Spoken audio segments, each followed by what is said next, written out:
दोस्तों, राजस्थान की राजनीति में आज सवाल सिर्फ एक स्टिंग का नहीं है। सवाल है नियत का, निष्ठा का और उस भरोसे का जो जनता ने अपने जनप्रतिनिधि पर किया था। इन दोनों के अवसर से जयपुर और दिल्ली तक एक नाम फिर सुर्खियों में है, रेवंत राम दांगा। लेकिन इस कहानी में अब एक नया और बेहद अहम एंगल जुड़ चुका है। वो एंगल है ज्योति मिर्धा। दरअसल हाल ही में भाजपा प्रदेश उपाध्यक्ष ज्योति मिर्धा ने दिल्ली में गृह मंत्री अमित शाह से मुलाकात की थी। उस मुलाकात के बाद राजनीति के गलियारों में चर्चाएं तेज हो गई। क्या खींवसर में उपचुनाव की तैयारी शुरू हो चुकी है और क्या भाजपा की रणनीति में ज्योति मिर्धा को विधायक बनाने का प्लान बन रहा है?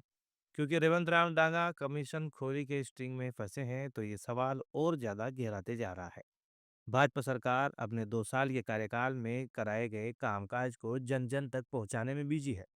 श्री माधोपुर में मोबाइल एलईडी रथ अभियान कार्यक्रम हुआ और यहाँ ज्योति मिर्धा भी पहुंची और खुलकर अपनी बात भी रखी। उन्होंने मंच से सरकार की उपलब्धियां गिनाई, पारदर्शिता और सुशासन की बात कही, लेकिन जब बात आई रेवंत राम डांगा के स्टिंग ऑपरेशन की, तो उनके शब्द बेहद सख्त थे। ज्योति मिर्धा ने साफ कहा, अगर स्टिंग में दिखाई दे रही बातें सच साबित होती है, तो ये जनता के साथ बहुत बड़ा विश्वासघात होगा। उन्होंने कहा कि भाजपा की नीति बिल्कुल स्पष्ट है। भ्रष्टाचार पर जीरो टॉलरेंस, कोई भी नेता हो, कोई भी पद हो, अगर दोषी पाया गया तो कार्रवाई तय है। उन्होंने बताया कि यह मामला फिलहाल पार्टी की एथिक्स कमेटी के पास है और रेवंत राम डांगा ने अपना पक्ष रखने के लिए 15 दिन का समय मांगा है। लेकिन दोस्तों, इस बयान के पीछे राजनीति की परतें सिर्फ यही खत्म नहीं होती। याद कीजिए, ज्योति मिर्धा वही नेता है जिन्होंने खींवसर चुनाव में रेवंत राम डांगा को जिताने के लिए खुद मैदान में उतरकर मेहनत की थी। तब मंच साझा हुआ, नारे लगे, एकजुटता दिखाई गई। लेकिन अब जब मामला फंसा तो ज्योति मिर्धा ने साफ शब्दों में दूरी बना ली।